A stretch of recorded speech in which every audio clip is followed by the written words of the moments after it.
রাত বাজে ১টা থেকে প্রায় ২টার মধ্যে। চারদিকটা অন্ধকারে এসে গেছে। আকাশে অনেক তারা ছোটাছুটি করছে, সাথে চাঁদটাও আজকে অনেক হাসি মুখে তার উজ্জ্বলতা, তার লাবণ্যতা মানুষের সামনে প্রকাশ করছে। পুরো জায়গাটা পিন পিন নীরবতায় বিরাজ করছে।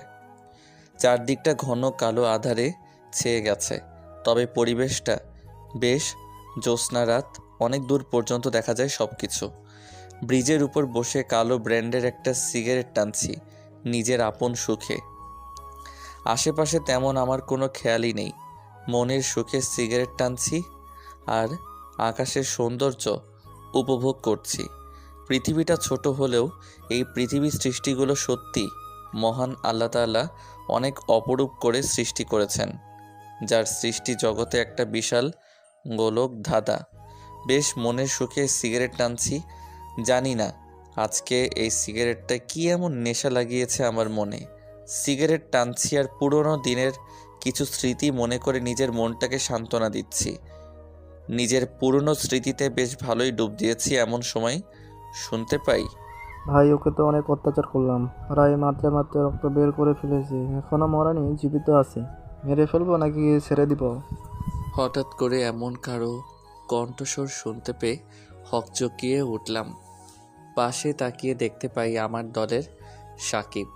সাকিবকে দেখে নিকোটিনের ধোঁয়াটা আকাশের দিকে উড়িয়ে দিয়ে ওকে বললাম, "কি রে, কি হয়েছে? তোদের না বললাম ওকে মারতে মারতে মেরেই ফেলবি?" ভাই, যেমন কি ধরনের শাস্তি দেব? ওর ২ হাতের ১০ আঙ্গুল সত্তা দিয়ে কেটে ফেলবি, সাথে জিহ্বাটা কেটে ফেলবি। ওকে ভাই, ঠিক আছে। এই বলে সাকিব চলে যায়। সিগারেটটা সবেমাত্র টান দিয়েছি, তখনই পেছন থেকে শুনতে পাই, এই যে হ্যালো, শুনছেন? বিপ্লব অন্যমনস্ক হয়ে সিগারেট টানছিল মনের সুখে। পেছন থেকে মেয়েলি কণ্ঠ শুনতে পায় সে।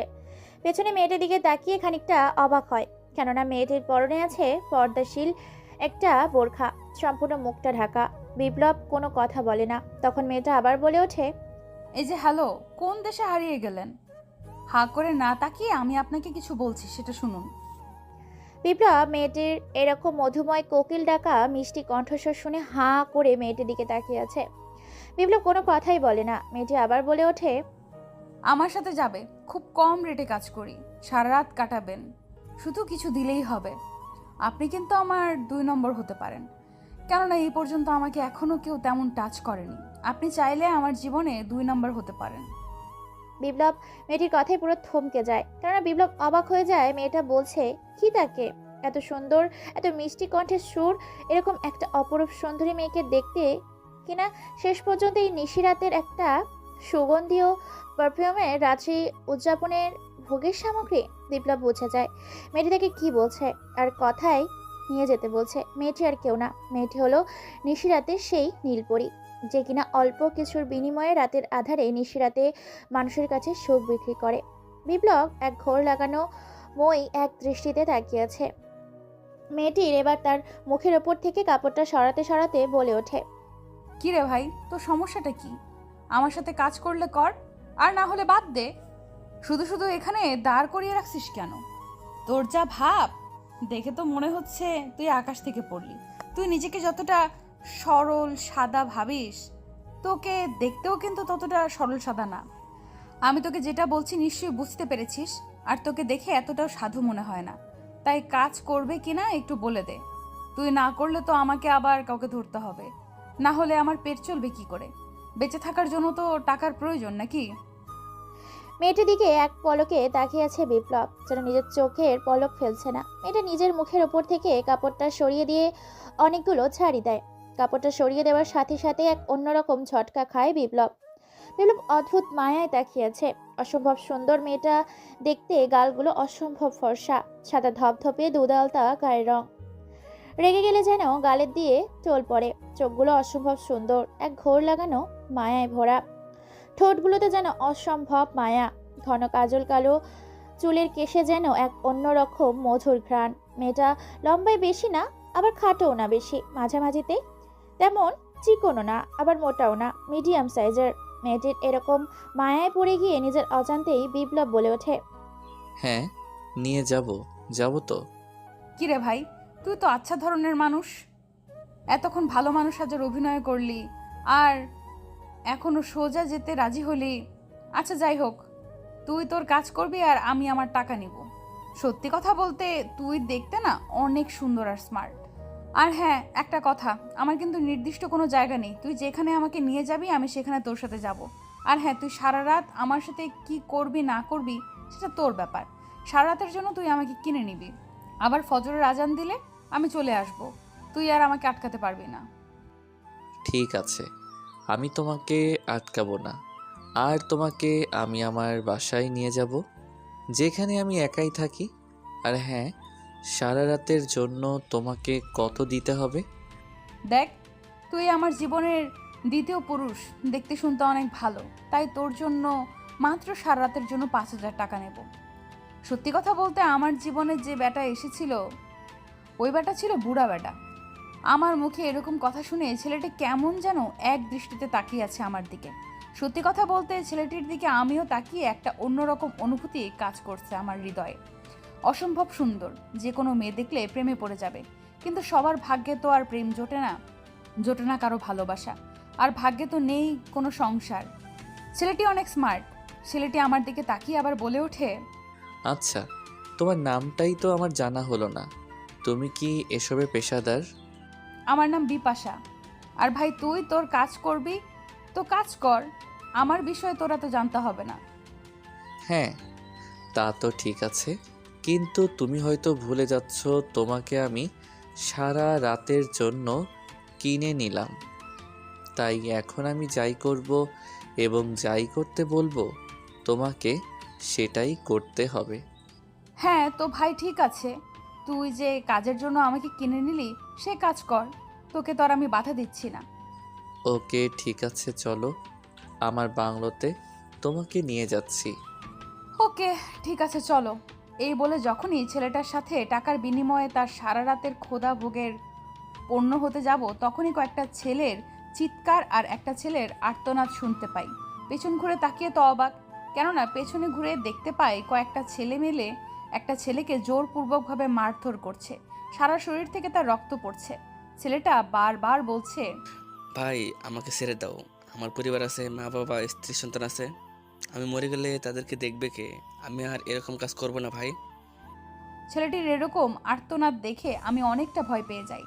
হঠাৎ করে সামনে তাকিয়ে দেখতে পাই ছেলেটি মুচকি মুচকি হাসছে, আর একটা ছেলে সত্তা নিয়ে তার হাতের আঙুলগুলো কাটার চেষ্টা করছে। ছেলেটি বারবার বাধা দিচ্ছে আর বলছে, এবারে অত্যন্ত আমাকে ছেড়ে দাও, আমাকে মেরো না, আমি কথা দিচ্ছি বেঁচে থাকতে আর এরকম খারাপ কাজ করব না, জীবন দিয়ে দেবো তবুও আর খারাপ কাজ করব না। আমাকে একবার বিপ্লব ভাইয়ের সাথে কথা বলতে দাও, আমি ওনার পা ধরে মাফ চাইবো, তবুও আমার স্ত্রী সন্তান মা বাবার জন্য আমার জীবনটা ভিক্ষা দাও। ছেলেটির এরকম আর্তনাতে খানিকটা ভয় পেয়ে যাই আমি। ছেলেগুলো কোনো কথা শুনছে না। ছেলেটির এরকম করুণ অবস্থা দেখে সেখান থেকে একটি ছেলে আমার সামনে আসে আর বলে ওঠে, ভাই ভাই, বেটা অনেক কান্নাকাটি করছে এবং বারবার আপনার সাথে দেখা করতে চাচ্ছে, তার হাতের আঙুলগুলো কাটতে দিচ্ছে না, অনেক ছোটাছুটি আর কান্নাকাটি করছে। কি কি করে বলুন তো সে আপনার সাথে দেখা করতে চায়? ছেলেটার মুখে এরকম কথা শুনে খানিকটা অবাক হই, কেননা ছেলেটা কাকে ভাই বলছে আর কেনই বা বলছে। হঠাৎ করে পেছন থেকে শুনতে পাই, শালা জানোয়ারটাকে এখানেই নিয়ে আয়, ও কি বলতে চায় আমাকে। আমিও একটু দেখি বা শুনি জানোয়ারটাকে। আজকে এতটাই ভয়ঙ্কর শাস্তি দিব যে দ্বিতীয়বার এরকম খারাপ কাজ করার আর সাহস পাবে না। ওকে ভাই। ছেলেটির এরকম কথা শুনে আমার সামনে দাঁড়িয়ে থাকা বিপ্লব নামের ছেলেটির দিকে তাকিয়ে অবাক, কেননা সবাই তাকে ভাই বলছে। আমি বুঝতে পারছি না যে এই ছেলেটি আসলে কে। একদিকে ভয় কাজ করছে, আবার অন্যদিকে হচ্ছেটা কি সেটা জানার জন্য আগ্রহ বাড়ছে। এমন সময় ছেলেটা এসে বলে ওঠে, বিপ্লব ভাই আমাকে ছেড়ে দাও ভাই, এবারের মতো ছেড়ে দাও, আমি আর এরকম খারাপ কাজ করব না, আমি এই শহর ছেড়ে চলে যাচ্ছি, একবার আমাকে এখান থেকে যেতে দাও। ছেলেটি এগুলো বলছে আর বারবার কাঁদছে। বিপ্লব নামের ছেলেটি এক অন্যরকম হাসি দেয়। তার এই হাসিতে লেগে আছে ভয়ঙ্কর কোনো অজানা গল্প কথা। বিপ্লব নামের ছেলেটি এবার একটা হাসি দিয়ে বলে ওঠে, ভাই, তোকে ছেড়ে দিতে পারি একটা শর্তে। তোর এমন অবস্থা করব যাতে তুই দ্বিতীয়বার এই ভুলটা আর না করিস। বিপ্লব নামের ছেলেটা কথাটা বলতে দেরি, কিন্তু সাথে সাথে ছেলেটির 2 হাত কেটে ফেলতে দেরি করে না। তার হাত থেকে তাজা লাল রক্ত মাটিতে গড়গড় করে পড়ছে। হাত কাটার ফলে কিছুটা রক্ত এসে আমার কালো বোরকার উপরে পড়ে। আমি খানিকটা শিহরিত হয়ে উঠলাম, ভয়ে কিছুটা পিছিয়ে গেলাম। আমার এরকম অবস্থা দেখে বিপ্লব নামের ছেলেটি আবার বলে ওঠে, শোন, ওকে যেখান থেকে এনেছিল সেখানে নিয়ে গিয়ে ফেলে দিয়ে আসবি। ঠিক আছে ভাই। আর হ্যাঁ, আমি চলে গেলাম।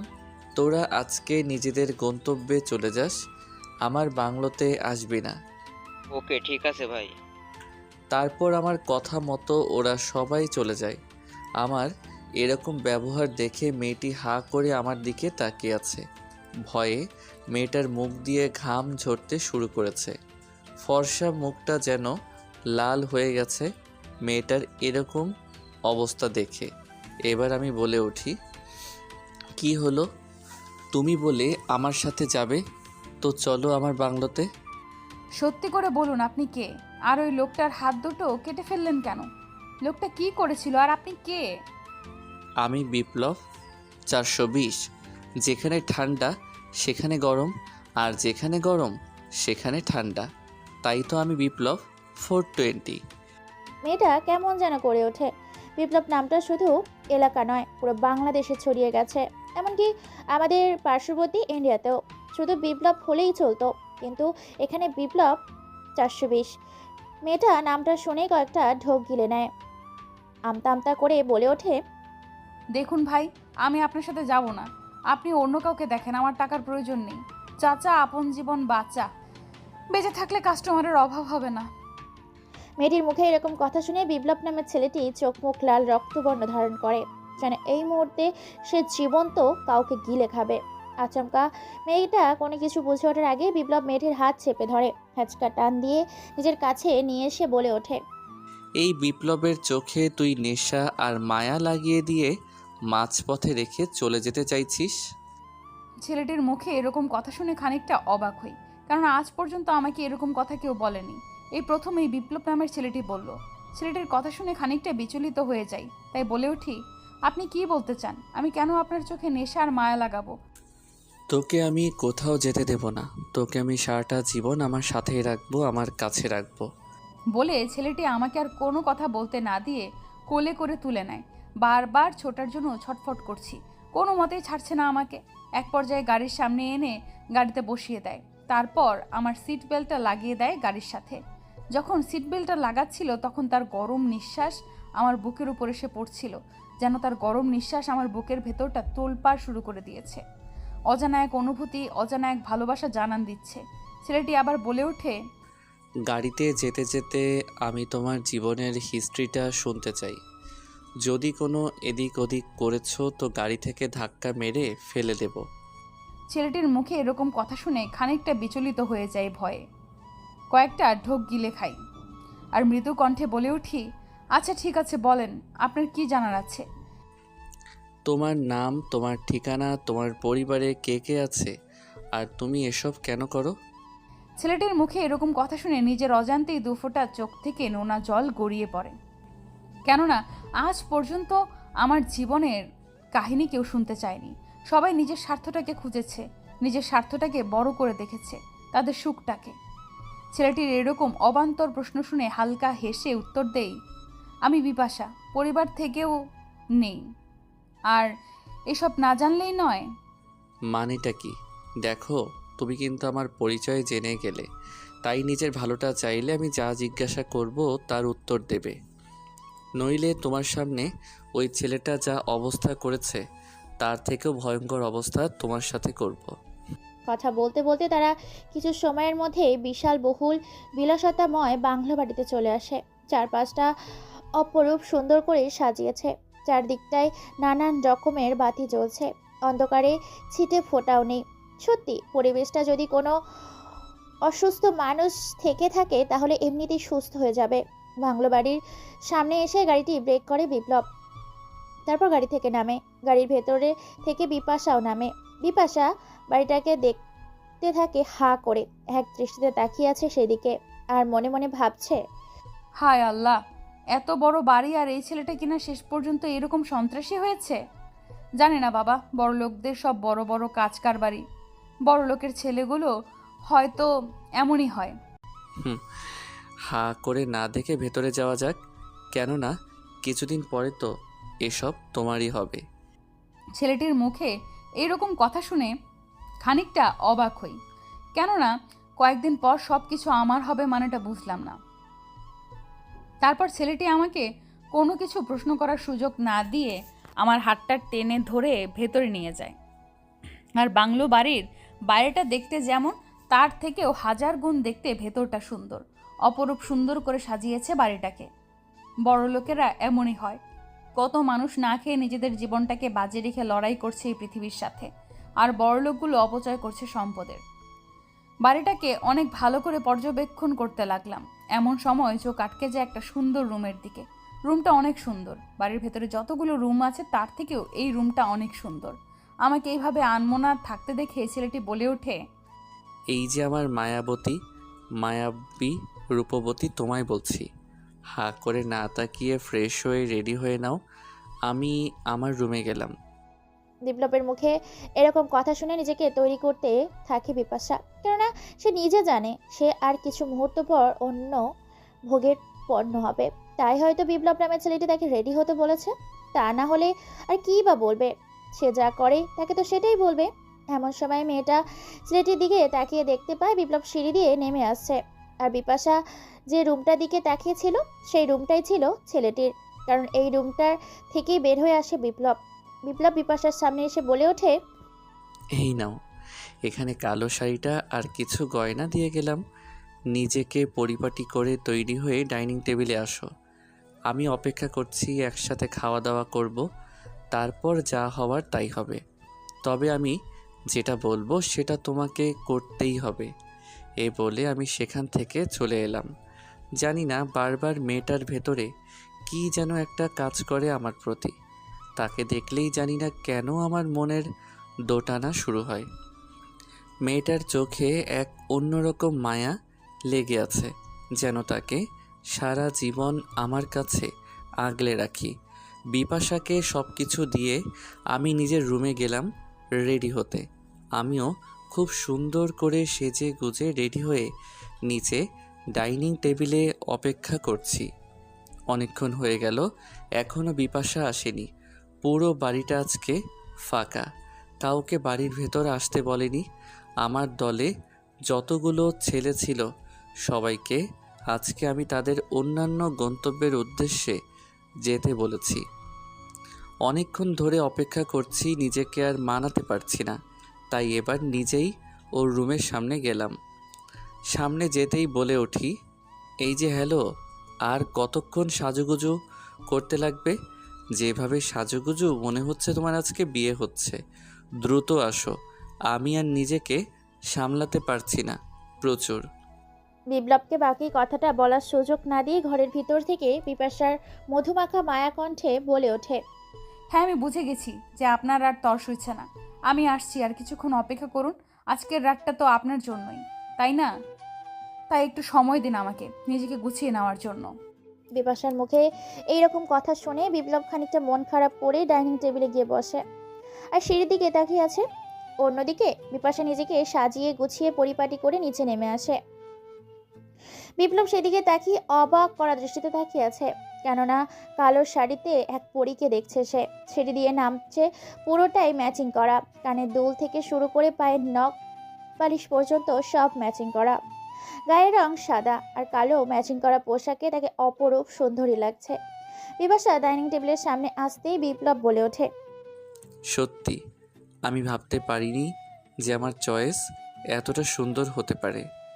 সত্যি তোমাকে অপরূপ সুন্দর লাগছে। ছেলেটির মুখে এ কথা শুনে খানিকটা লজ্জা পাই, কেননা আজ পর্যন্ত আমার প্রশংসা কেউই করেনি। আমি দেখতে কেমন সেটাও আমি নিজেও জানি না। আজকে কত বছর পর যে আয়নার সামনে নিজেকে দাঁড় করিয়েছি সেটাও কল্পনার বাহিরে। ছেলেটি আমার দিকে হা করে তাকিয়ে আছে। ছেলেটিকে এইভাবে তাকিয়ে থাকতে দেখে এবার বলে উঠি, আমি জানি আমি আপনার রাতের ভোগের পূর্ণ। আমি যেহেতু টাকার বিনিময়ে কাজ করি সেজন্য আগে আমাকে টাকা দিতে হবে, তারপরে বিলিয়ে দিব আমি নিজেকে আপনার কাছে। সারা রাত আপনার যা ইচ্ছা তাই করতে পারেন আমার সাথে, তবে সকাল হওয়ার আগে আমি এখান থেকে বেরিয়ে যাব। বিপাশার মুখে এরকম কথা শুনে মুহূর্তের মধ্যেই বিপ্লবের হাসি মুখটা কালো আধারের চাদরে ছেড়ে যায়। কালো মেঘের আড়ালে ঢেকে যায় তার উজ্জ্বল সুন্দর হাসি মুখটা। সে চেয়েছিল কি আর তার সাথে হলো কি? সে বিপাশাকে সত্যি ভালোবেসে ফেলেছে, তাই সে তাকে প্রপোজ করবে বলে নানানভাবে নানান রকমের সুন্দর করে সাজিয়েছে পুরো বাড়িটাকে। ডাইনিং টেবিলের নিচে রাখা আছে লাল টকটকে সুন্দর সুগন্ধময় গোলাপ ফুলগুলো। কিন্তু বিপাশার মুখে এরকম কথা শুনে রেগে গিয়ে সামনে থাকা কাচের গ্লাসটা দিয়ে চেপে ধরার কারণে ভেঙে যায়, হাত কেটে যায়। এটা দেখে হকচকিয়ে যায় বিপাশা। বিপাশা দ্রুত চেয়ার থেকে উঠে গিয়ে বিপ্লবের হাতটা চেপে ধরে আর বলে ওঠে, এ কি, এটা আপনি কি করলেন? অনেকটা কেটে গেছে, অনেক রক্ত বের হচ্ছে আপনার। এখানে ফার্স্ট এড বক্স কোথায় আছে বলুন, আমি দ্রুত নিয়ে আসি। বিপ্লব হঠাৎ করে চেয়ারটাকে পেছনে লাথি মেরে ফেলে দিয়ে বিপাশার চুলির মুঠো ধরে নিজের মুখটাকে বিপাশার মুখের সামনে এনে ভয়ঙ্কর কণ্ঠে বলে ওঠে, তুই আমার মনের মধ্যে লুকিয়ে থাকা কথাগুলো বুঝলি না, শুধু আমার শরীর থেকে ঝরে পড়া লাল রক্তটাই দেখলি না আমার চোখের মায়াটা, বুঝলি না আমার ভালোবাসাটা। তোর খুব শখ না টাকার বিনিময়ে রাত কাটানোর? চল, তোকে আজকে সারা রাত সেই সুখটা দেব। এখানে দ্রুত সই কর। ছেলেটির এরকম আচরণে বেশ খানিকটাই ভয় পেয়ে যায় বিপাশা। বিপাশা বুঝতে পারে না হঠাৎ করে কি এমন হলো, ছেলেটা কি সব আবোল তাবোল বলছে। বিপাশা ভয়ে হালকা কণ্ঠে বলে ওঠে, এটা কিসের কাগজ আর এখানে আমি কেনই বা সই করব? আমি কোনো কাগজে সই করতে পারবো না। দেখ, আমার মাথা গরম করাস না, তোকে যেটা করতে বলছি তুই সেটাই কর। কিসের কাগজ? কোন কাগজ? সেটা তোর না জানলেও চলবে। যদি কোনো বাড়াবাড়ি করেছিস তো এখানে তোকে মেরে ফেলে পুঁতে দেব। ছেলেটির মুখে এরকম কথা শুনে ভয় আর কিছু জিজ্ঞেস না করে কাগজের মধ্যে সই করে দেই। সই করে দেওয়ার সাথে সাথে ছেলেটি কাগজটা আমার হাত থেকে নিয়ে নেয় আর আমাকে সে অবস্থায় কোলে করে নিয়ে আসে, সেই সুন্দর রুমটাতে নিয়ে আসে। এখানে এখনো তার হাত থেকে রক্ত পড়ছে। তারপরে আমাকে খাটের মধ্যে এনে ফেলে দেয় ধপ করে। এটা তো খাট নয়, যেন তুলাময় এক কারখানা, অনেক নরম আর সুন্দর। ছেলেটির তাজা লাল রক্তে যেন সাদা ফ্লোরটা রঙিন হয়ে উঠেছে। এটা দেখে আমার কালো শাড়িটা কিছুটা অংশ ছিঁড়ে তার হাতে বেঁধে দেই জোর করে আর বলে উঠি, দেখেন আপনি কিন্তু আমার সাথে অধিকার কাটাচ্ছেন। আমি কিন্তু আপনার বউ নই যে আপনার সব অত্যাচার সহ্য করব। তাই আমার উপর আপনার অধিকার খাটাবেন না। তাই নাকি? আমি তোমার উপর অধিকার খাটাতে পারবো না? তুমি হয়তো ভুলে যাচ্ছ আমি কে। আমি চাইলে শুধু তোমাকে নয়, তোমার মতো অনেক মেয়েকে এখানে এনে ফেলতে পারি। কিন্তু এই বিপ্লব সেরকম না। বিপ্লব এমন একজন যে কিনা হাজার মেয়েকে দেখলেও পাত্তা দেয় না। বিপ্লবের জন্য মেয়েরা লাইন ধরে থাকে, কিন্তু আমি কাউকে পাত্তা দেই না। আর এই বিপ্লব নিজে থেকে তোমার কাছে এসেছে, আর তুমি কিনা অধিকার দেখেছো। তবে নাও, আমার কতটুকু অধিকার আমি বুঝিয়ে দিচ্ছি। এই বলে ছেলেটি আমাকে আর কোনো কথা বলার সুযোগ না দিয়ে বিছানায় ফেলে দেয়। তারপর আমার উপর উঠে পড়ে ধীরে ধীরে আমার শরীর থেকে সমস্ত কিছু সরিয়ে ফেলতে শুরু করে। এই দৃশ্য দেখে আমার চোখ থেকে 2 ফোঁটা নোনা জল গড়িয়ে পড়ে। কেননা পুরো খাটটাকে বাসর ঘরের মতো সাজিয়েছে অনেক সুন্দর করে। আজ যদি আমার জীবনটাও সুন্দর হতো তাহলে এমন করে হয়তো আমার বাসর ঘরটাও সাজানো হতো। কিন্তু এত এত স্বপ্নই থেকে গেল। আমি তো সেই নিশিরাতের পরী। আমার জীবনে কি আর সুখ আছে? আমার সাথে কি হচ্ছে সেদিকে খেয়ালই নেই। একের পর এক অত্যাচার করে চলেছে আমার প্রতি। সে নিজের মতো করে নিজের কাজ করে চলেছে। সারা শরীরে আমার আঁচড়ের দাগ আর কামড়ের দাগ। কোনো কোনো জায়গায় এত জোরে আঁচড় করেছে যেন সেখান থেকে গোস্তটা উঠে গেছে। প্রায় টানা 4 ঘন্টা অত্যাচার সহ্য করার পরে কখন যে ঘুমিয়ে গেছি সেদিকে কোনো খেয়াল নেই। ভোর 5টা বাজে। পাখির গুনগান, সূর্যের মিষ্টি হাসি, প্রকৃতির মৃদু বাতাস মুহূর্তের মধ্যে যেন অস্থির মনটাকে শান্ত করে তোলে। যখনই বিছানা থেকে উঠতে যাব তখনই দেখতে পাই সারা রাত আমার সাথে অত্যাচার করার পরে আমার উপরেই ঘুমিয়ে রয়েছে ছেলেটি। ওকে সরিয়ে দিয়ে কাপড়গুলো ঠিকঠাক করে যখনই উঠতে যাব তখনই পায়ের মধ্যে প্রচণ্ড ব্যথা অনুভব করি।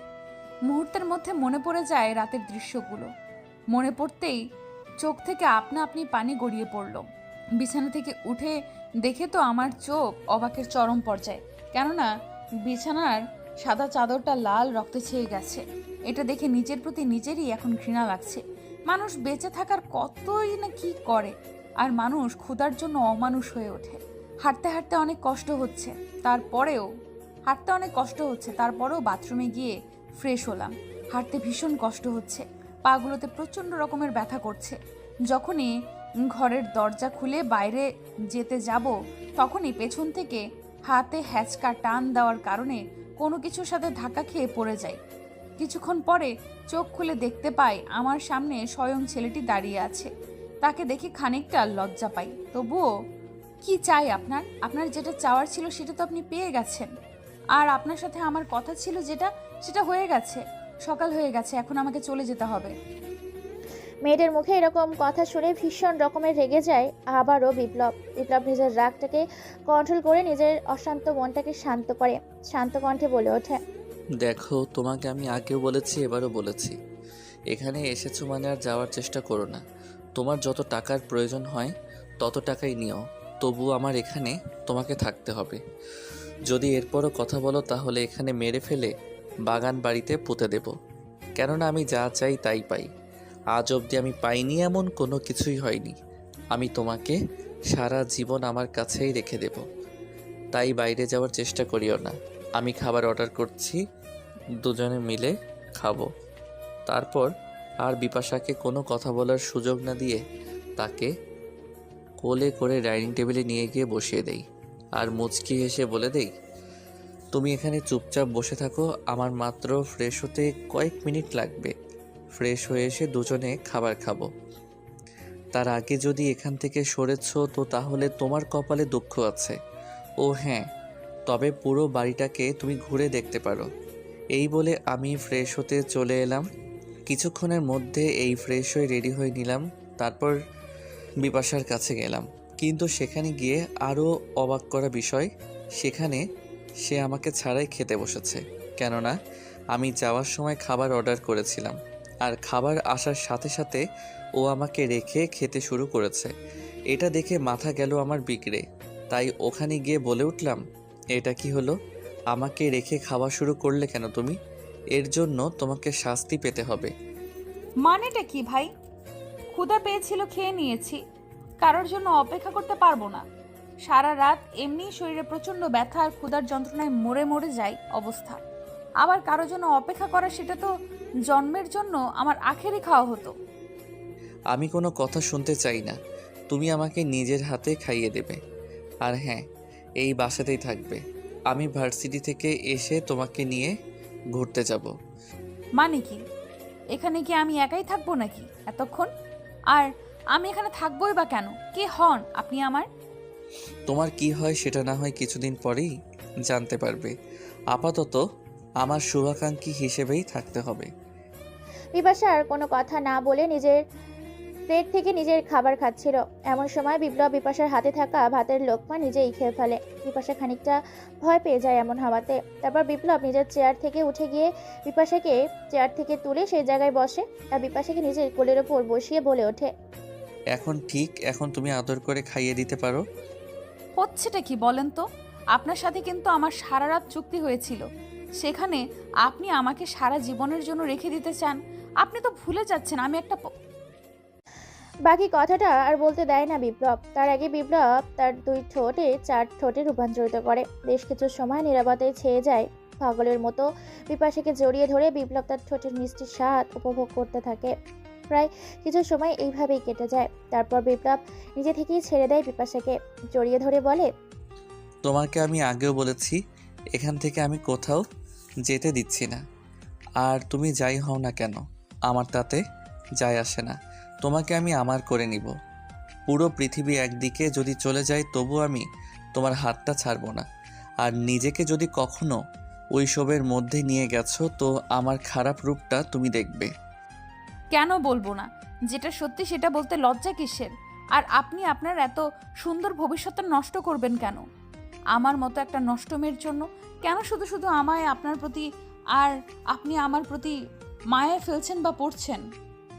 সত্যি কথা বলতে তো তোমাকে প্রথম দেখাই ভালো লেগেছিল, যখন তোমাকে শুধু চেহারায় নয় বরং ওই দুই চোখে দেখেছিলাম। যখন তুমি বোরকা পরেছিলে তখনই তোমার ওই দুই চোখের মায়া আমি পড়ে গিয়েছি। আমি বিপ্লব, ভার্সিটিতে হাজারো মেয়ে আমার কাছে আসার চেষ্টা করে, কাউকে সময় দেই না, কিন্তু আমি নিজে থেকে তোমার হাতটা ধরেছি। তুমি যাই হও না কেন, আমি তোমার হাতটা ধরে আমার এই রাজপ্রাসাদের রানী করে রাখবো। আমাকে ছেড়ে এখান থেকে পালিয়ে যাওয়ার চেষ্টা করো না, খুঁজে বের করে কিন্তু অনেক অত্যাচার করব আমি। যতক্ষণ না ভার্সিটি থেকে আসছি ততক্ষণ এখানে থাকবে। কিন্তু আমি এখানে হ্যাঁ, তুমি এখানে একা থাকবে না, আমি সাকিব আর সাব্বিরের বউকে এখানে নিয়ে আসতে বলেছি। ওদের দুজনের সাথে তুমি গল্প করবে, রাতে এসে তোমার পরিচয় জানবো আমি। ভাই, সিমরাকে পাঠিয়ে দিয়েছি ভাবির কাছে, যাতে ভাবির সাথে গল্প করে আর ভাবির একা না মনে হয়। হ্যাঁ ভাই, পায়েল ও শিমলার সাথে চলে গেছে। ওরা ওখানেই থাকবে। আমার যাওয়ার পর ওদেরকে নিয়ে আসবো। খুব ভালো করেছিস। এই সুজনের হিস্ট্রিটা বের করে কথায় কি করছে দ্রুত আমাকে জানা। ওকে ভাই। তারপর বিপ্লবের কথা মতো তার দলের ছেলেপুলেকে ফোন করে দিয়ে বলে দেয় যেন সব জায়গাতে কাজে লেগে পড়ে। কথায় কি খারাপ কাজ হচ্ছে না হচ্ছে সব খবর এনে দেয় বিপ্লবকে। বিপ্লব অনেক ভয়ানক ছেলে। বিপ্লব আড়ালে প্রকাশে অনেক জায়গাতেই মার্ডার করে, অন্যায় দেখলে ঝাঁপিয়ে পড়ে। সামনে পেছনে কে আছে কাউকে দেখার সময় নেই তার। মূল কথা, ধরবে, মারবে, কাটবে আর চিরবে। অন্যায় আছে যেখানে বিপ্লব আছে সেখানে, অন্যায় নেই যেখানে বিপ্লবকে পাওয়া যায় না সেখানে। অনেক জায়গাতে অনেকভাবে অনেক জনকেই মার্ডার করেছে বিপ্লব। এই তো কিছুদিন হলো থানার ভেতরে 3 জনকেই মার্ডার করে এসেছে। চলুন তাহলে কিভাবে মার্ডার করলো, কেনই বা মার্ডার করলো, সবটা আপনাদের ভাবনা জগৎ থেকে ঘুরিয়ে আনি। বাবা মায়ের প্রথম সন্তান এবং বড় সন্তান বিপ্লব। বাবা ইঞ্জিনিয়ার, মা ডাক্তার। টাকা পয়সা ধন সম্পদের কোনো কিছুই অভাব নেই তাদের। ছোট বোন মরিয়ম, মরিয়ম কলেজে পড়তো। হাসি খুশি একটা পরিবার বিপ্লব। তার বোনের আর পরিবারের কারো কথা ফেলতে পারে না। প্রতিদিনের মতো তার বোন কলেজ যায়। বাড়ি থেকে কলেজ 5 মিনিটের রাস্তা হওয়ায় পায়ে হেঁটে যেত। সাথে তার 3 বান্ধবীও নিয়ে। তার পাশের কলেজে পড়তো বিপ্লব। লেখাপড়ার পাশাপাশি বাবা মায়ের টাকা সম্পদ থাকায় সে ছোট্ট থেকে মাস্তানি করতে বেশ ভালোবাসে। তাকে শহরের আনাচে কানাচে সবাই চেনে বিপ্লব 420 নামে। 420 নাম শুনলেই যেন মানুষের অন্তরাত্মা কেঁপে ওঠে। বড় বড় এমপি, মন্ত্রী, magistrate, DC, MP, commissioner, RAB, CID সবাই তাকে জমের মতো ভয় করে। কেননা সবাই জানে বিপ্লব কখন কি করে বসে আর কখন কি করে সে নিজেই জানে না। এমনকি বিপ্লবের বাবা মা ও তার বোনও জানে যে বিপ্লব একজন বিশাল বহু বড় মাপের মাস্তান। এই জন্য তার বাবা মা থাকে কখনো বকাঝকা করে না। ছোটকাল থেকেই সে অনেক মারপিট করতো। ছোটবেলায় সে একবার শিক্ষকের হাতই ভেঙে দিয়েছিল, কেননা ওই শিক্ষক তার সরকারি শিক্ষিকার সাথে নোংরা কাজে লিপ্ত ছিল। ধীরে ধীরে বড় হয়ে ওঠে বিপ্লব। প্রতিদিনের মতো মরিয়ম তার বান্ধবীদের সাথে কলেজে যেত এবং রাস্তায় 3 জন ছেলে তাদেরকে বিরক্ত করত। সেই 3টা ছেলে ছিল বিপ্লবের কলেজের সিনিয়র এবং রাজনীতি মানুষের সাথে জড়িত সম্পর্কিত মানুষ। তাদের সাপোর্ট নিয়ে নিজেদের জোর খাটাতো অনেক জায়গায়। মরিয়মকে বিরক্ত করত সবকিছু মরিয়ম তার মাকে বলে, তার মা তার বাবাকে জানায়, কিন্তু তার বাবা মা কোনো মতেই বিপ্লবকে জানে না। কেননা বিপ্লব জানে ছেলে 3টাকে আর দুনিয়াতে বাঁচিয়ে রাখবে না। এই জন্যই বিপ্লবকে কোনো কিছু জানায়নি। কিন্তু একদিন মরিয়ম অসুস্থ হয়ে পড়ে, সেই জন্য সে কলেজে যেতে পারেনি। তার 3 বান্ধবী রাস্তা দিয়ে যাচ্ছিল, তখনই ছেলেটি বলে ওঠে, কিরে, আজকে তোর আরেকটা বান্ধবী আসেনি? শুধু তোরা 3জন এসেছিস? কোনো সমস্যা নেই, আপাতত তোদের 3জনকে নিয়ে যাই, পরে না হয় তোর বান্ধবীকে আমরা 3জন একাই নিয়ে যাব। আমরা 3জন, তোরা 3জন, খেলাটা প্রায় বেশ ভালোই জমবে। তাদের 3 জনের এরকম প্রতিদিন খারাপ কথা শুনতে শুনতে ক্লান্ত হয়ে যায় জুই, জিম, কাজল। জুই তাদের এরকম নোংরা কথা সহ্য করতে না পেরে পরপর তাদের 3 জনের গালে বেশ কয়েকটা থাপ্পড় লাগিয়ে দেয়। থাপ্পড় খেয়ে ছেলেগুলো লজ্জা পেয়ে যায় এবং রেগে নিজেদের শরীর ফেটে যাচ্ছে। চিৎকার করে ছেলেটি বলে ওঠে, শালি, তোর এত বড় সাহস, তুই আমাদের থাপ্পড় দিস? তোর আজকে এমন অবস্থা করব যা তুই নিজে দেখতে ভয় পাবি। আর না অন্যকে দেখাতে পারবি। এবারে ছেলেটি কেউ কোনো কিছু বুঝে ওঠার আগেই ছেলেটি জুই নামের মেয়েটির মুখে অ্যাসিড ছুঁড়ে মারে। সাথে সাথে জুই নামের মেয়েটির মুখটা পুড়ে গিয়ে ঝলসে যায়। চিৎকার করতে করতে সেখানেই পড়ে যায়। তারপর সে তিনজন ছেলে কাজল ও জিমকে তুলে নিয়ে গাড়িতে করে চলে যায় জঙ্গলের উদ্দেশ্যে।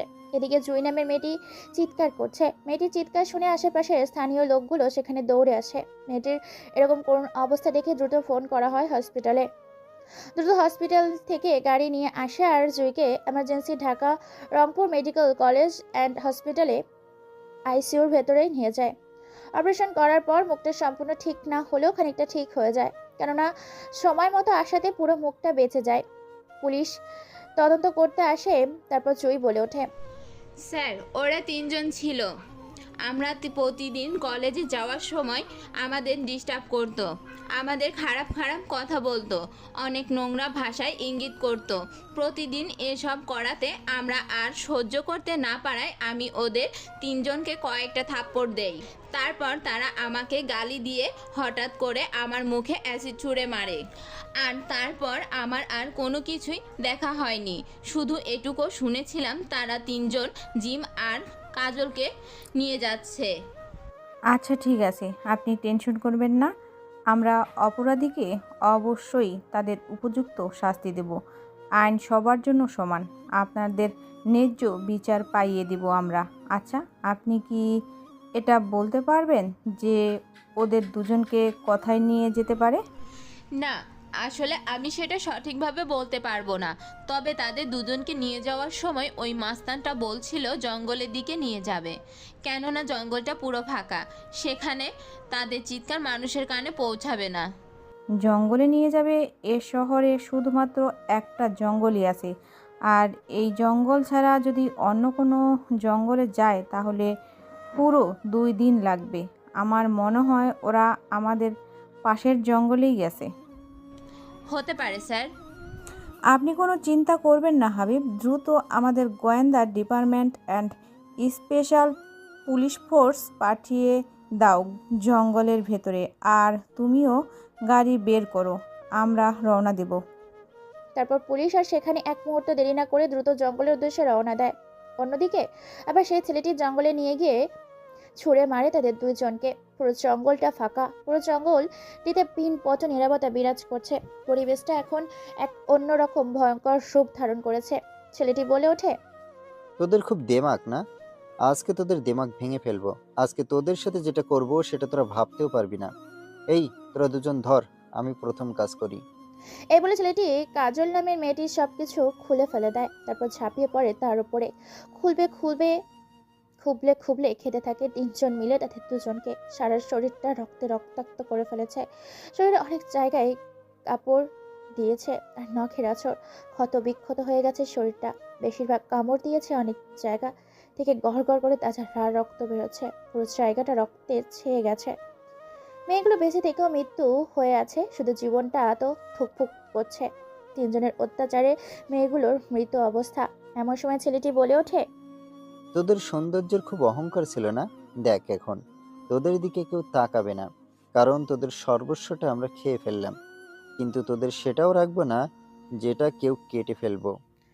কথাগুলো বলে ছেলেগুলো মেয়েগুলোর লজ্জাস্থানগুলো নষ্ট করে দেয়। তারপর সেখান থেকে পালিয়ে যেতে গেলে পুলিশ সেখানে পৌঁছে যায়। চারদিক দিয়ে পুলিশ তাদের ঘিরে ফেলে এবং সেখানে গ্রেপ্তার করে দ্রুত মেয়েগুলোকে নিরাপত্তা দিয়ে হসপিটালের উদ্দেশ্যে পাঠিয়ে দেয়। পুরো হসপিটালে কান্নার রোল পড়ে গেছে। পরিবারের সবাই এসেছে। তার ছেলে তিনটাকে জেলের ভেতরে নিয়ে যাওয়া হয়। খবর পেয়ে জুই তার বাবা মা চলে আসে। দুইটা বান্ধবীদের এরকম করুণ অবস্থার কথা শুনে কেঁদে ফেলে আর দ্রুত তার ভাইকে ফোন করে। বিপ্লব খবর পাওয়ার সাথে সাথে সেখানে চলে আসে। তারপর জুই এক এক করে সব ঘটনা খুলে বলে। জুইয়ের মুখে সব কথা শুনে পায়ের রক্ত মাথায় উঠে যায়, মাথার রক্ত পায়ে চলে আসে। সেখানে এক মুহূর্ত দেরি না করে সন্ধ্যায় অপেক্ষা করতে থাকে। চারিদিকে থই থই করে বৃষ্টি পড়ছে। এমন সময় বিপ্লব বলে ওঠে, তোরা কোথায়? সব কিছু রেডি করে থানার চারদিকটা ঘিরে ফেল, আর আমার সব কিছু নিয়ে আয়, তিনজনের গলা কাটবো। কিন্তু ভাই এত রাতে আর বৃষ্টি পড়ছে, তাছাড়া থানার ভিতরেই বা কেন? আমি প্রশ্ন করাকে ভালোবাসি না, কাজ করাকে ভালোবাসি। অপরাধী বেরিয়ে যাওয়ার আগে তার অপরাধের শাস্তি দিব আমি।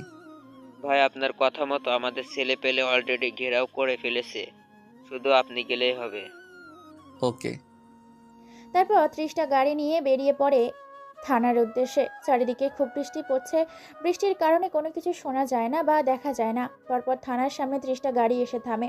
মাথার উপরে ছাতা ধরে আছে সাকিব, তার প্রোটেকশন নিয়েই যাচ্ছে সাব্বির। থানার ভেতরে আসতেই সাব্বির বলে ওঠে, এই বেটা কনস্টেবল, কোনো কথা নেই, বিপ্লব ভাই এসেছে, 420। কনস্টেবলগুলো ভয়ে সেখান থেকে সরে যায়। থানার ভেতরে ওসি পায়ের ওপর পা দিয়ে বসে আছে। হঠাৎ করে থানার ভেতরে এতগুলো লোক দেখে চমকে যায় ওসি। ওসি বলে ওঠে, কে রে ভাই আপনি, আর এখানে কি চাই? 3 জনের জীবন। শালা ওসি, ওখানে চুপচাপ বসে থাক। বিপ্লব ভাই আসছে, বিপ্লব 420। ওসি ভয়ে কোনো কথা বলে না, চুপচাপ থানার এক সাইডে গিয়ে দাঁড়িয়ে থাকে। বিপ্লবকে কেউ চিনতে পারে না। বিপ্লবের মুখে আছে রুমাল বাঁধা, মাথায় টুপি, পরনে কালো জ্যাকেট, কালো স্যুট, কালো বুট। থানার দরজা ভেঙে ফেলে। তারপর ভেতরে প্রবেশ করে পেছন থেকে একটা চেয়ার এনে দেয় বিপ্লবকে।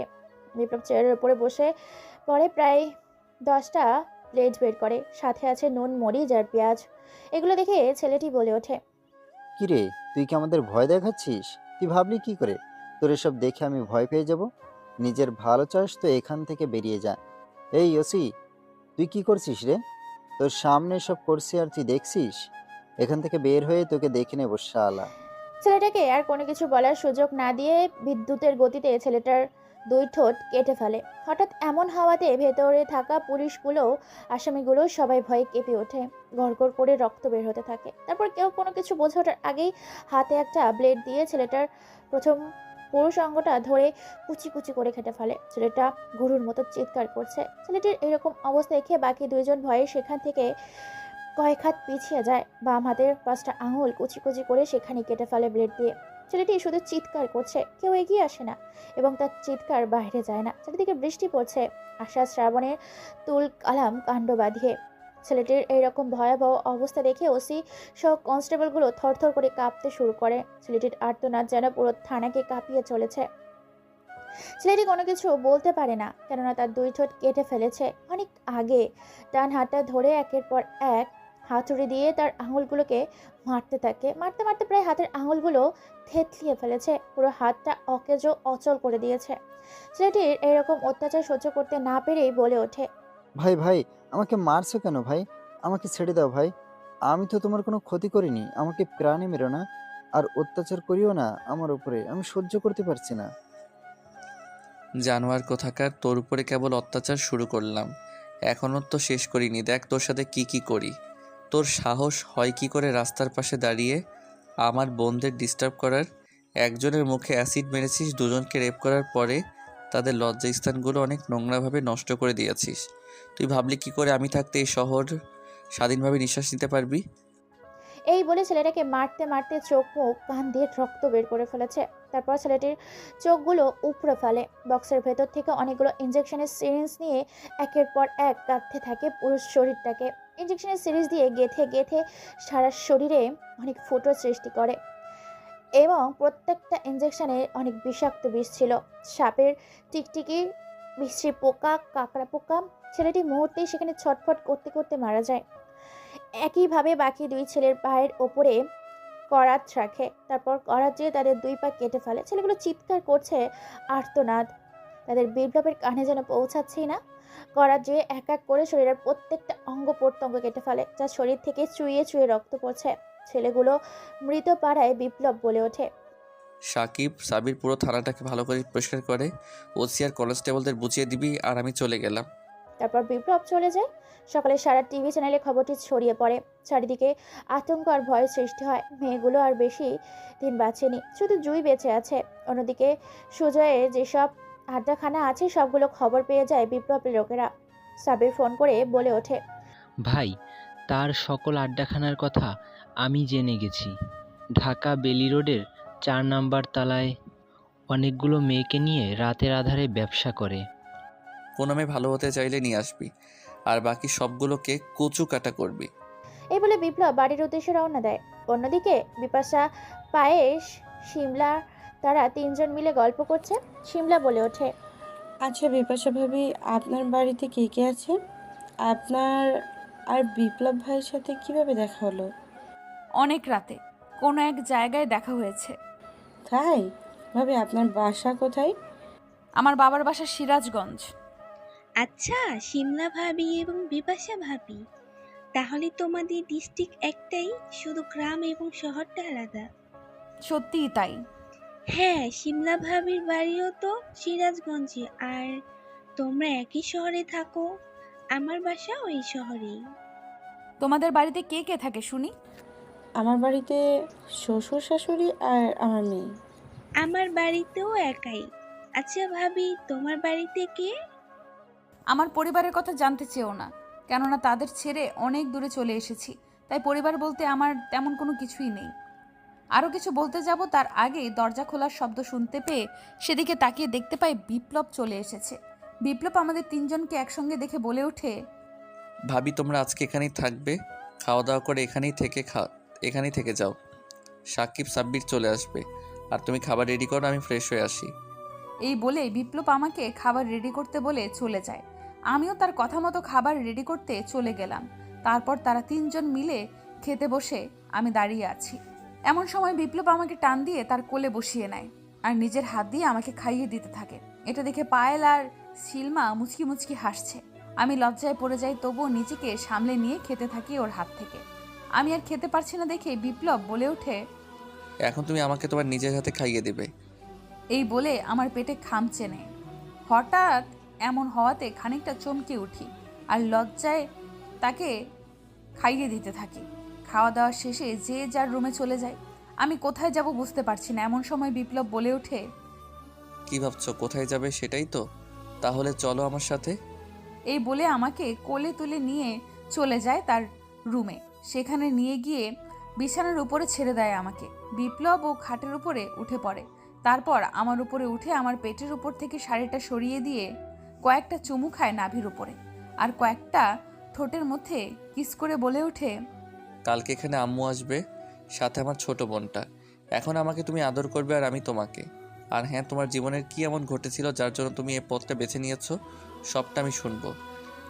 এই বলে আবার কয়েকটা চুমু খায় আমার গলার উপরে আর আমার উপরে শুয়ে থাকে। ছেলেটা সত্যি আমাকে হয়তো ভালোবেসে ফেলেছে, কিন্তু আমি যে নিরুপায়, আমার হাতটা যে বাঁধা। ছেলেটির দিকে অবাক চোখে তাকিয়ে আছি।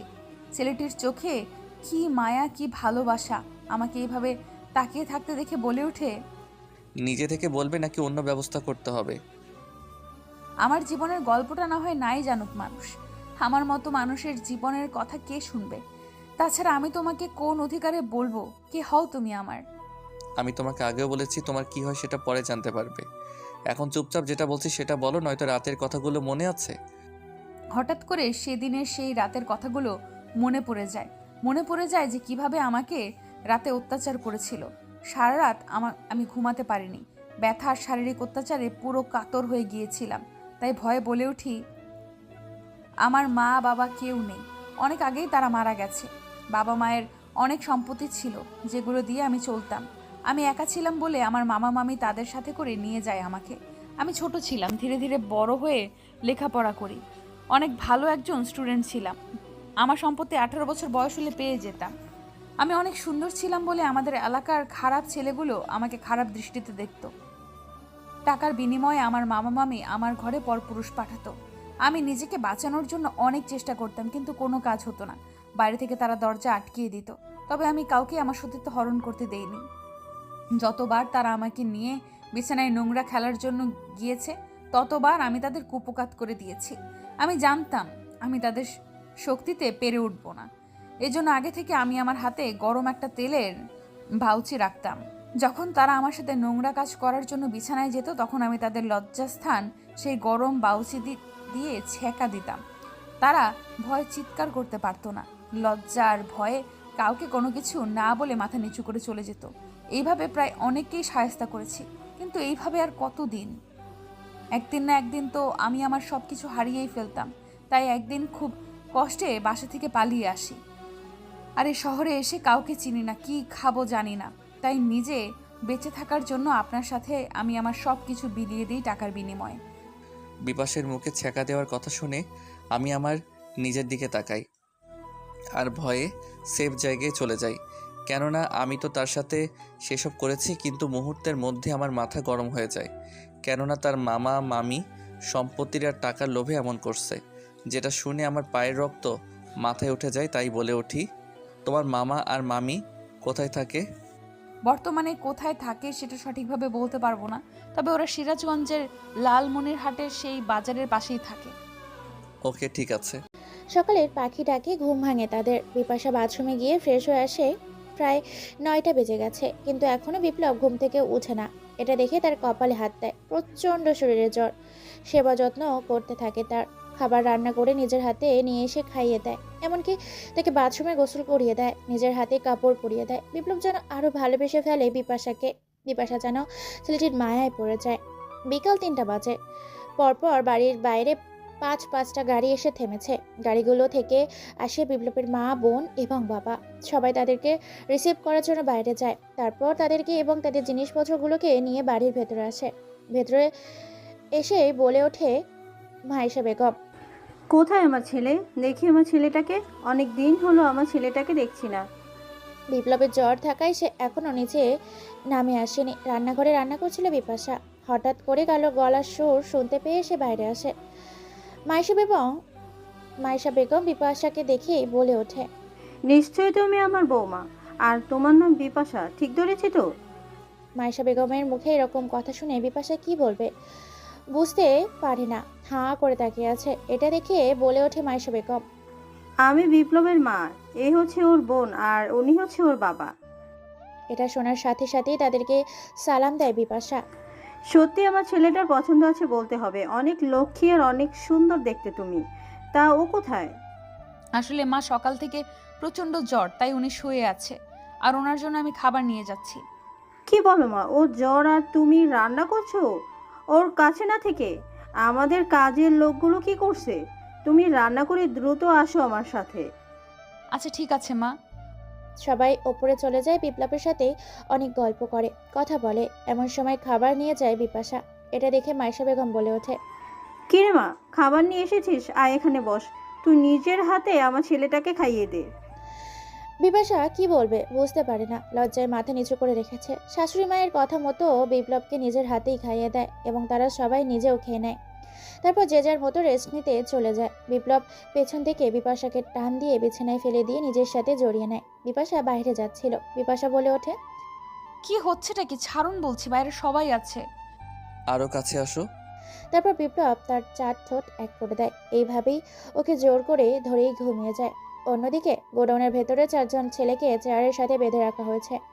ছেলেগুলোর পায়ের নিচে আছে পেরে মারা কাঠের তক্তা, ওপরে আছে ঘন ঘন সাইকেলের শিক দিয়ে একটা লোহার খাঁচা তৈরি করা। ওপর থেকে ছেড়ে দিলেই মুহূর্তের মধ্যে সাইকেলের রিংগুলো দিয়ে কচু কাটা হয়ে যাবে সেই 4 জন ছেলে। তাদের কোনো অস্তিত্ব আর খুঁজে পাওয়া যাবে না। বিপ্লবের জ্বর থাকায় সে আসতে পারেনি, তাই তার বদলে মিশনটা চালু করেছে সাকিব আর সাবির। একের পর এক সেই 4 জন ছেলেপেলের হাত পাগুলো কাটছে, সারা শরীরের ক্ষত সৃষ্টি করেছে, আর একের পর এক সুতা আর সুই দিয়ে সেলাই করছে, কোনো রকম অপসের ইঞ্জেকশন না করে। ছেলেগুলো শুধু চিৎকার করছে। ছেলেগুলোর মধ্যে 2 জন মেয়ে, 2 জন ছেলে। ছেলেগুলো সারা শরীরে সুই আর সুতা দিয়ে সেলাই করে দিয়েছে, সাথে অনেক মারধরও করেছে। কেননা তারা ভার্সিটির রাজনীতির কয়েকটা ছেলে পুলে, যারা কিনা জোরপূর্বকভাবে কলেজের গরিব মেয়েদের বাধ্য করতো রাতের আধারে দেহ ব্যবসা করতে এবং বিভিন্ন জায়গায় কাঠ প্রচার করত। এসব কিছু সুজনের লোক, তাই দ্রুত সাবির ও সাকিব তাদেরকে ধরে এখানে নাজেহাল অবস্থা করে দিয়েছে। তাদের পুরো অঙ্গ প্রত্যঙ্গে সেলাই করে দিয়েছে, আর ইঞ্জেকশনের সিরিঞ্জ দিয়ে গেথে গেথে লাল করে ফেলেছে সারা শরীর। মেয়েদের সামনে উলঙ্গ করে বসিয়ে রেখেছে ছেলে দুটোকে। মেয়েগুলো লজ্জায় চোখ বন্ধ করে রেখেছে। মেয়েদের সাথে এখনো খারাপ কিছুই করেনি, তাদের সাথে করবে বিপ্লব। কেননা তারা মেয়ে হয়ে মেয়েদের নিয়ে ব্যবসা, কত কিছু টাকার বিনিময়ে। এজন্য তাদের ভয়ঙ্কর শাস্তি দেবে বিপ্লব নিজে এসে। বিকাল 5টায় ঘুম ভাঙে বিপ্লবের। বিপ্লব ঘুম থেকে উঠে ফ্রেশ হয়ে রেডি হয়ে নেয়। মা বাবার সাথে দেখা করে নিজের বোনটাকে আদর করে রুমে এসে ঠোঁট কপালে মুখে চুমু খেয়ে বেরিয়ে যায়। একটা হাতে চিঠি ধরিয়ে দেয়। গাড়ি নিয়ে গোডাউনের ভেতরে প্রবেশ করে বিপ্লব। বিপ্লবকে দেখে সবাই সালাম দেয়। বিপ্লব গোডাউনের ভেতরে গিয়ে দাঁড়াতেই পেছন থেকে অনেক সুন্দর একটা স্বর্ণের আঠানো চেইনটা এনে দেয়। তারপর পায়ে পা দিয়ে বসে। মেয়েগুলো সেই রুমের ভেতরে দিয়ে আসা হয়। তারপর মেয়েদেরকে ছেড়ে দেওয়া হয় বিপ্লব আর সেই দুটো মেয়ে এখন রুমে। বিপ্লব বলে ওঠে, তোরা মেয়ে হয়ে মেয়েদের সাথে নোংরামি করছে, তোদের এত বড় কলিজা। এই শহরে আমি থাকতে আমার চোখের আড়ালে সুজনের কথায় তোরা এসব করছিস? টাকার প্রয়োজন ছিল করেছি, তাতে তোর কি? তুই চাইলে তুইও আমাদের সাথে হাত মিলাতে পারিস, এক রাতে কোটিপতি হয়ে যাবি। তার সাথে থাকা আরেকটি মেয়ে বিপ্লবকে দেখে একটা মুচকি হাসি দিয়ে বলে ওঠে, তাছাড়া তুই দেখতে হ্যান্ডসাম, তুই চাইলে তোকে নিয়ে ব্যবসা করতে পারি, আমাদের থেকে ভাগটা বেশি নিবি, কিন্তু ভেবে দেখ রাতারাতি কোটিপতি হবে। কথাটা শোনার সাথে সাথেই বিপ্লব তার দুই হাত দিয়ে তাদের পরনে থাকা পাতলা টি শার্ট ছিঁড়ে ফেলে। এগুলো লজ্জায় পড়ে যায়, দুই হাত দিয়ে নিজেদের ঢেকে ফেলে। বিপ্লব এটা দেখে মুচকি হাসি দিয়ে বলে ওঠে, যাক, তোদের তাহলে লজ্জা আছে। আমি ভেবেছিলাম হয়তো তোদের লজ্জা নেই। তোদের যেহেতু লজ্জা আছে, তুই ভেবে দেখ ওই মেয়েগুলো লজ্জা আছে কিনা। তুই কিন্তু কাজটা ভালো করছিস না আমাদের সাথে। আমাদের গ্যাংটা কত বড় তুই ভাবতেও পারবি না। তুই কিন্তু এই শহরে টিকতে পারবি না। হ্যাঁ, তুই যদি নিজের ভালো চাস তো আমাদের এখান থেকে ভালো করে যেতে দে। তুই অলরেডি আমাদের দুইজনকে বেইজ্জত করলি, এর ফলটা ভালো হবে না। আমাদের দুইজন সাথীকে তোরা মেরে ফেলেছিস, তোদের কাউকে আমরা ছাড়বো না। বিপ্লব তাদের দুজনকে আর কোনো কথা বলতে না দিয়ে বিছানায় নিয়ে ফেলে দেয় আর একাই তাদের দুজনের সাথে নোংরা খেলায় মেতে ওঠে। মেয়েদের প্রায় আটমরা করে ফেলেছে বিপ্লব। অনেক বিশ্রীভাবে তাদের অত্যাচার করেছে, নানান জায়গায় নানানভাবে ক্ষত সৃষ্টি করেছে, নখের আঁচড়ে দাগ, কামড়ের দাগ। মেয়েগুলো ন্যাচারাল অবস্থা করে ফেলেছে। আবার মেয়েগুলো নোংরা ভিডিও করে নিয়ে নেয় বিপ্লব আর সেখান থেকে উঠে কাপড় চোপড় পরে নিয়ে বলে ওঠে, তোদের সাথে এটা করতাম না যদি তোরা আমাকে হুমকি না দিতি। তোদের নোংরা ভিডিওটা তোদের বস সুজনকে দেখাবো, আর এখন তোদের সাথে কতটা ভয়ঙ্কর অত্যাচার হতে পারে তোরা ভাবতেও পারবি না। বিপ্লব আর কোনো কথা না বলে সেখান থেকে বেরিয়ে পড়ে। বিপ্লব বেরিয়ে যাওয়ার সাথে সাথে বিপ্লবের দলের দুইজন মেয়ে ওই মেয়েদের রুমে প্রবেশ করে। তাদের হাতে অ্যাসিডের বোতল, সাথে গ্যাস লাইট। বাইরে বেঁধে রাখা ছেলেগুলোকে জিহ্বাটা বের করে এনে কেটে ফেলে। শেষ পর্যায়ে তাদের শিরাগুলো কেটে ফেলে। ছেলেগুলো সেখানে ছটফট করতে মৃত্যুর স্বাদ গ্রহণ করে। উপরে মেয়েগুলোকে উল্টো করে বেঁধে ফেলে টেবিলের সাথে এবং তাদের বিভিন্ন লজ্জা স্থানে সেই মেয়েগুলো অ্যাসিড ঢেলে দেয়। এটা আবার ভিডিও করছে অন্য আরেক মেয়ে। তারপর মেয়েগুলো সেই অ্যাসিড দেওয়া জায়গাগুলোতে আগুন জ্বালিয়ে দেয়। মুহূর্তের মধ্যে মেয়েগুলো সেই জায়গাগুলোতে দাও দাও করে আগুন জ্বলে ছাই হয়ে যায়। মেয়েগুলো চিৎকার করছে আর ছোটাছুটি করছে, কিন্তু আগুনের হাত থেকে নিজেকে বাঁচাতে পারে না। শেষ পর্যন্ত আগুনে পুড়ে গিয়ে ছাই হয়ে যায়, শুধু কঙ্কালগুলো পড়ে থাকে। তারপর বিপ্লব বাসায় চলে আসে। বাসায় এসে ফ্রেশ হয়ে সবার সাথে খাবার খেতে বসে। খাবার পরিবেশন করছে বিপাশা। দেখতে দেখতে প্রায় সন্ধে হয়ে যায়। সবাই গল্পগুজব করছে একসাথে মিলে। উপরে ছাদটাকে অনেক সুন্দর ডেকোরেশন করে সাজানো হয়েছে। নানান মরিচ বাতি দিয়ে সাজিয়েছে ছাদটাকে। গল্প করতে করতে প্রায় রাত 12টার কাছাকাছি বেজে যায়। হঠাৎ করে ঘরের মধ্যে থাকা সব বাতি বন্ধ হয়ে যায়। তার মধ্যে কেউ একজন পেছন থেকে বিপাশাকে কোলে করে নিয়ে কোথায় যেন যাচ্ছে। বিপাশা ছোটার জন্য ছটফট করছে আর চিৎকার করছে, কিন্তু তাকে ছাড়ছে না। কিছুক্ষণের মধ্যে বাতি আবার জ্বলে ওঠে। পেছন দিক দিয়ে বিপাশার হাত পা বেঁধে রাখা হয়েছে, চোখে কাপড় দিয়ে বেঁধে রাখা হয়েছে। বিপাশা কোথায় আছে নিজেও জানে না। একজন সময় গুনছে, 11টা 59, 12টা বাজার সাথে সাথেই বিপাশার চোখের ওপর থেকে কাপড় সরিয়ে দেওয়া হয়। সাথে সাথেই অনেকগুলো মানুষ বলে ওঠে, happy birthday to you Bipasha. নানা রকমের বেলুন লাভ আকারে আকাশে উড়িয়ে দেয়। সাতটা চাকচিক্য নানান রকমের বাতিতে জ্বলে ওঠে। বিপাশা পুরো সারপ্রাইজ হয়ে যায়। সবাই বিপাশাকে তার জন্মদিনের গিফট দেয়। বিপাশাই ভুলেই গেছে তার আজকে জন্মদিন, কিন্তু সবাই কি করে জানলো এই বিষয়ে বুঝতে পারে না বিপাশা। সবাই বিপাশাকে অনেকগুলো গিফট দেয়। মাইশা বেগম বলে ওঠে, সারা জীবন তোরা খুশি থাক আর আমার ছেলেটাকে দেখে রাখিস। আমরা কাল সকালে চলে যাব, তোর নিজের সংসার নিজেই সামলে রাখবি। এই বলে সবাই চলে যায়। পুরো ছাদটা ফাঁকা হয়ে যায়। কেক কাটা পর্ব শেষ। এখন শুধু ছাদে দাঁড়িয়ে আছে বিপাশা আর বিপ্লব। বিপ্লব বিপাশাকে আর কোনো কিছু বলার সুযোগ না দিয়ে আলতো করে বিপাশার ঠোঁটে চুমু খায়। আর তার চোখের সামনে একটা ভিডিও ওপেন করে ধরে। ভিডিওটা দেখে তার চোখের পানিগুলো গড়িয়ে পড়ে, কেননা ভিডিওতে ওপেনিং দেখাচ্ছে তার মামিকে একজন ছেলে অনেক বিশ্রী আর নোংরাভাবে রেপ করেছে আর অনেক যন্ত্রণার সাথে অত্যাচার করেছে, তাকে মৃত্যু যন্ত্রণা দিচ্ছে। তার মামি বাঁচার জন্য ছটফট করছে ছেলেটির হাত থেকে, আর তার মামাকে অন্য রুমে একটি 335 কেজির মেয়ে অনেক রোমান্টিকভাবে অত্যাচার করছে, তার অস্তিত্বের সাথে মিশে নেই।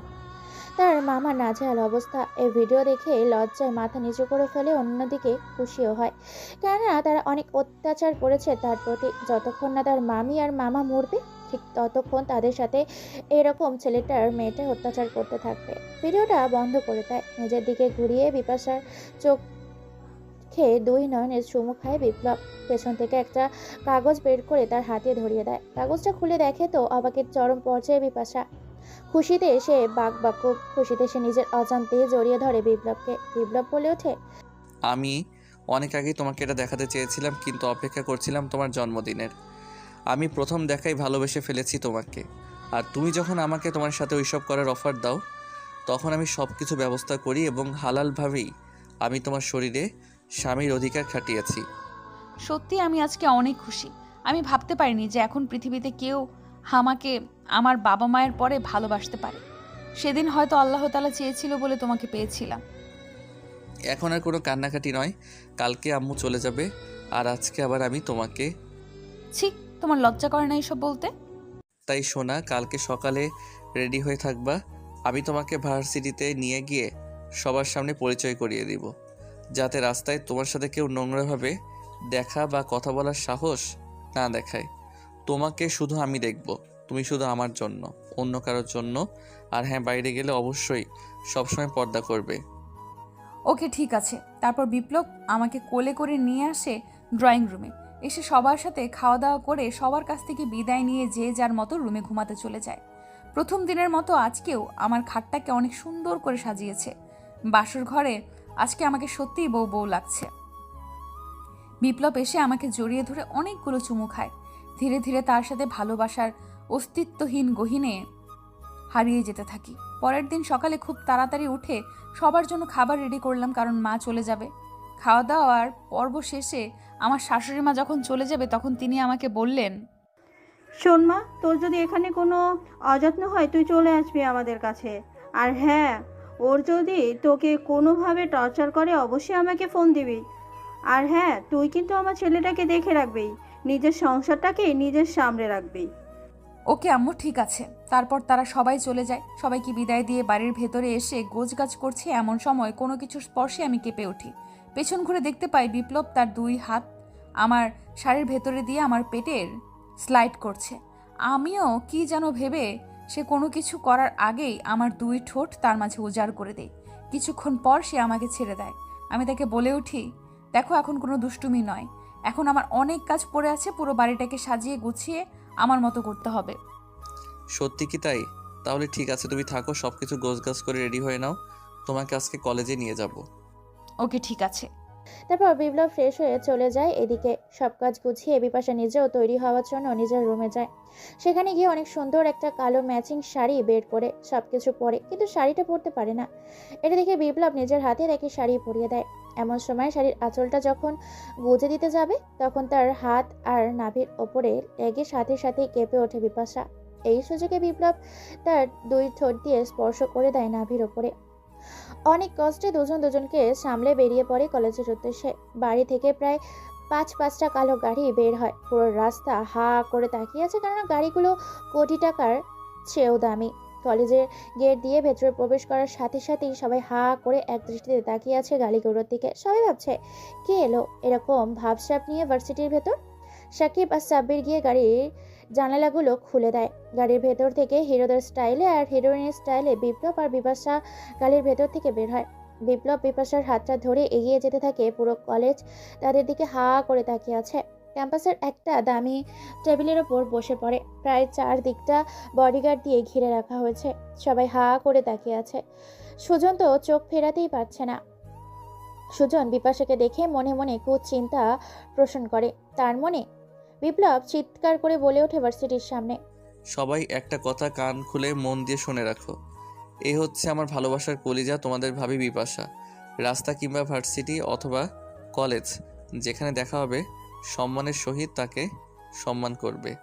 যদি আমার বউ তোমাদের কারো বিরুদ্ধে কোনো অভিযোগ করে তোমাদের নামে, তাহলে দুনিয়া উথাল পাতাল করে হলেও তাকে আমি দুনিয়া থেকে বিদায় করে দেব। তোমরা হয়তো এতদিন জানতে আমি ছদ্মবেশে ছিলাম, কিন্তু যেহেতু আমি ভাইরাল হয়ে গেছি এই শহরে, সেক্ষেত্রে আমি প্রকাশ্যে অপ্রকাশ্যে এখন থেকে আমার অ্যাকশন চালিয়ে যাব। তারপর পুরো কলেজটাকে ঘুরিয়ে দেখায় বিপ্লব বিপাশাকে। ঘোরাঘুরি শেষে অনেক কেনাকাটা ও রেস্টুরেন্টে যায় তারা। সন্ধ্যা 7টা বাজে। এমন সময় বিপ্লব বিপাশাকে কফি খাচ্ছে। সাব্বির ফোন করে বলে ওঠে, ভাই, ওই সুজন জানোয়ারের বাচ্চাটা অনেক খারাপ কথা বলেছে, আর তার নেক্সট টার্গেট হচ্ছে আমাদের ভাবি। ওরা বেঁচে থাকার সময় ফুরিয়ে গেছে। ওর এত বড় হিম্মত আমার কলিজার দিকে তাকিয়েছে।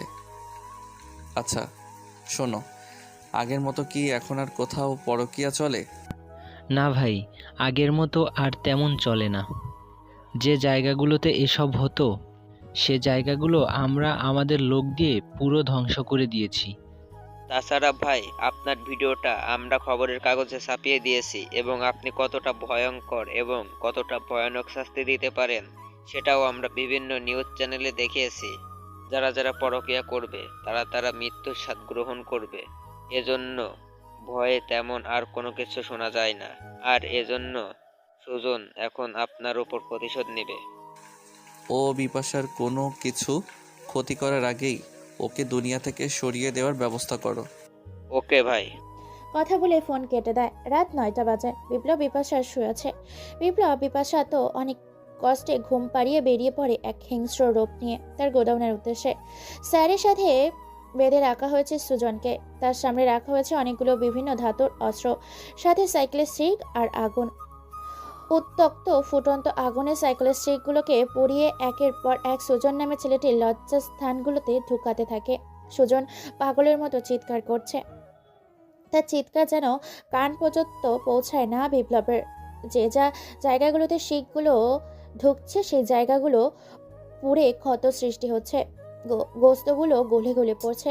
সে যাতে চিৎকার করতে না পারে সেজন্য তার জিহ্বাটা কেটে ফেলে। কয়েকটা গরম শিক তার মুখের ভেতর ঢুকিয়ে দেয়। পুরো মাথাটাকে নাড়িয়ে দেওয়া হয়। গরম শিকগুলো কানের ভেতর দিয়ে একান দিয়ে ওকানে বের করে ফেলে। মাথার ওপর দিয়ে গলা পর্যন্ত গরম শিকগুলো গেঁথে দিয়ে বের করে। তারপর বিপ্লব পাগলের মতো তার শরীরের চামড়াগুলোকে কাটতে থাকে ব্লেড দিয়ে। চামড়াবিহীন অস্তিত্বহীন সুজনকে করে ফেলেছে। তারপর গোস্তগুলোকে একটা ধারালো অস্ত্র দিয়ে পিস পিস করে তার জীবন্ত শরীর থেকে কেটে ফেলে। রক্তশূন্য হয়ে যাওয়ায় খুব শীঘ্রই সুজন মৃত্যুর স্বাদ গ্রহণ করে এবং তার গোস্তগুলোকে রাস্তার কুকুরকে খাওয়াতে বলে সেখান থেকে বেরিয়ে পড়ে বিপ্লব। বাসে এসে ফ্রেশ হয়ে আবার বিছানায় চলে যায়। তারপর ঘুম থেকে তুলে বিপাশাকে আর বলে ওঠে, যাও, এই নাইট ড্রেসটা তুমি পরে আসো, কারণ আম্মু চেয়েছে তারা নাকি দ্রুত তাদের নাতি নাতনির মুখ দেখতে চায়। ছি, আমার বুঝি লজ্জা করে না এইসব কথা শুনতে? কেমন মানুষ তুমি? তোমার পড়তে কষ্ট হলে আমি পড়িয়ে দিতে পারি, কিন্তু তুমি কি আমাকে ভীতু মনে করেছো? আমি কি তোমাকে ভয় পাই? ঠিক আছে, পড়িয়ে দাও। এটা শুনে বিপ্লব বিপাশার এক এক করে সব কিছু খুলে ফেলে দেয়। তারপর নাইট ড্রেস পরিয়ে দিয়ে তাকে নিয়ে বিছানায় চলে যায়। প্রথম দিনের মতো ধীরে ধীরে ভালোবাসার অতল সাগরে হারিয়ে যেতে থাকে দুজন দুজনে, যেটা শুধু একজন স্বামী স্ত্রী বুঝতে পারে। সবার জন্য দোয়া থাকলো ভালোবাসা আমাদের পক্ষ থেকে। প্রেম ভালোবাসা না করলে হালালভাবে বিয়ে করে নিজেদের জীবনটাকে শুধরে নাও। সাথে থাকার জন্য অনেক ধন্যবাদ। আর সাপোর্ট করার জন্য নতুন ভিডিও খুব শীঘ্রই আসবে।